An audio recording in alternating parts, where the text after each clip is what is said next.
only one of them fuse with the surface membrane of the ovum. This we call the uniting of the sperm and the ovum. Actually, it's a fusion of the cell membranes, so that the genetic material then passes inside of the ovum.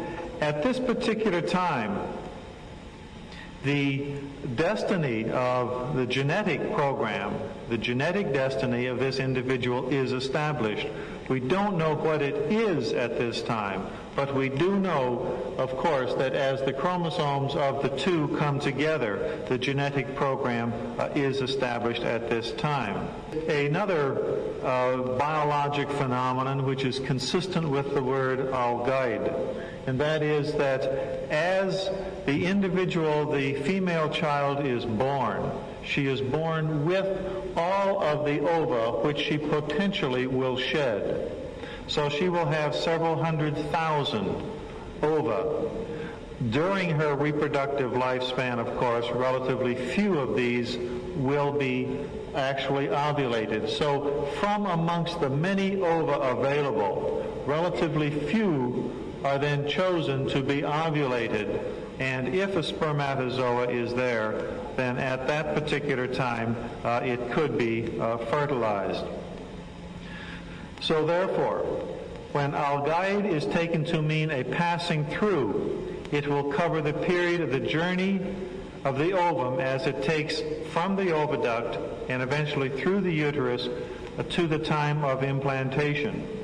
When it reaches implantation, it will pass into another stage of development, that is to the alaka stage. Thank you. The Quran on Geology. Dr. Allison, Pete Palmer. About our speaker, born and raised in New Jersey, AR, Pete Palmer earned his BS in Geology from Pennsylvania State in 1946 and a PhD in Geology from the University of Minnesota in 1950.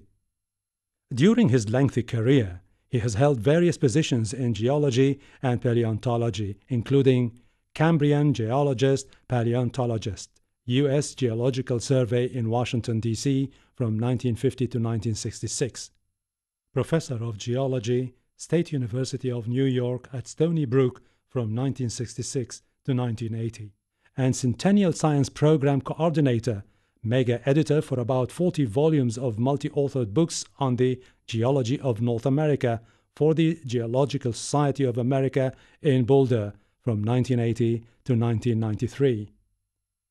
Since 1993, he has been recentered as president of the small non-profit Institute for Cambrian Studies.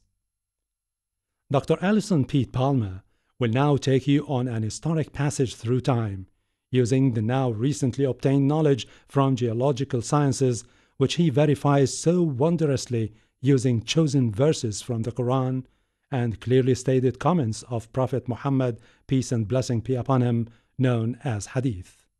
In order to discuss the significance of geological ideas or perceptions from the Quran and Hadith, it is first necessary to provide some background information describing where geology is today and how it got there.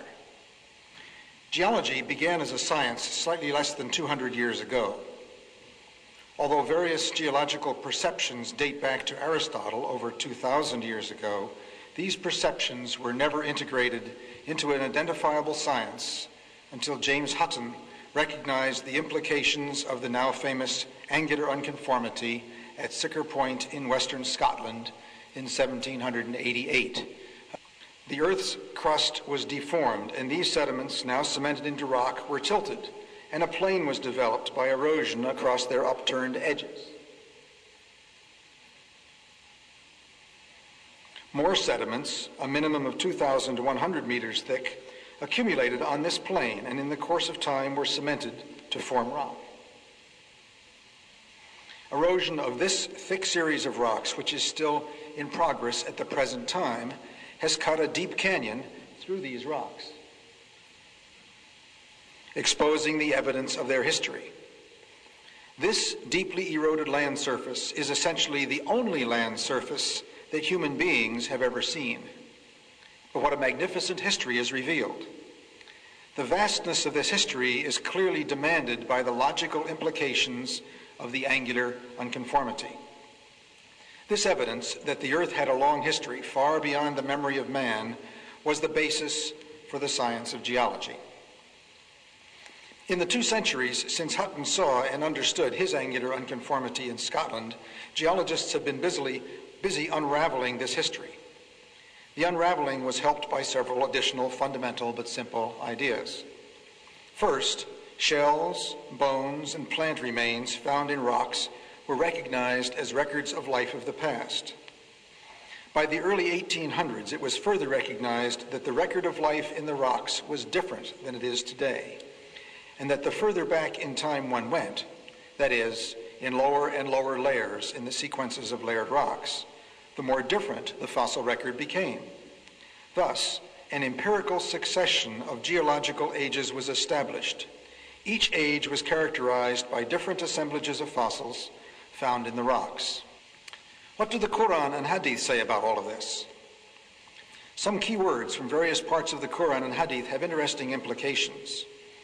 According to Surah 29, Ayah 20, God says, "Walk through the earth and see how God did originate creation."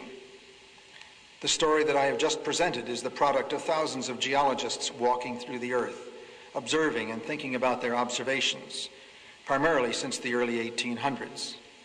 Next slide. Surah 79, Ayah 31, discussing creation and the earth, states, "He draweth out therefrom its moisture."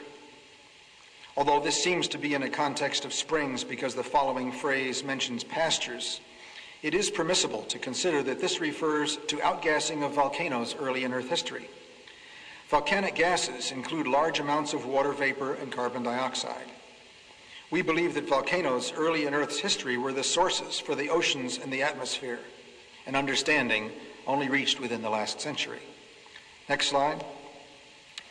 Surah 79, Ayah 32 states, also in the context of creation, "And the mountains hath he firmly fixed."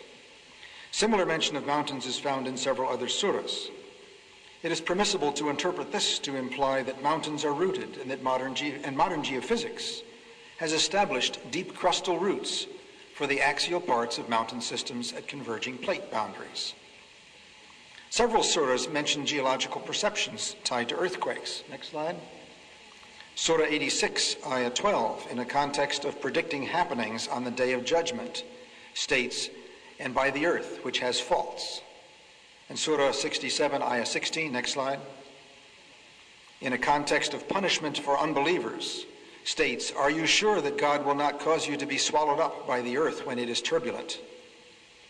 It is permissible to interpret these surahs as evidence of the awareness of great faults within the earth and of a turbulent interior, parts of the recent developments in plate tectonics. Other surahs seem to refer to changing dimensions of continents. Next slide. In a context of creation, Surah 70, Ayah 30 says, "And the earth," here in the sense of continents, "moreover, hath he expanded." Next slide. Surah 13, Ayah 41, in a context referring to the power of God, states, "See they not that we gradually reduce the continents?" And in Surah 13, Ayah 3, in the context of creation, we see, "And it is he who expanded the earth and set thereon mountains standing firm and rivers." The concept of change in the geographic dimensions of the continents is a very modern concept. Perhaps the most intriguing thoughts are from a hadith in Sahih Muslim, where Muhammad states, as one of the signs of the coming of the Day of Judgment, next slide, that Arab areas will return to being fertile and green and with rivers. The archaeological and geological evidence that they once were green and will become green again is less than a century old. I have been asked, could Muhammad personally have known these things? The answer of a cautious scientist is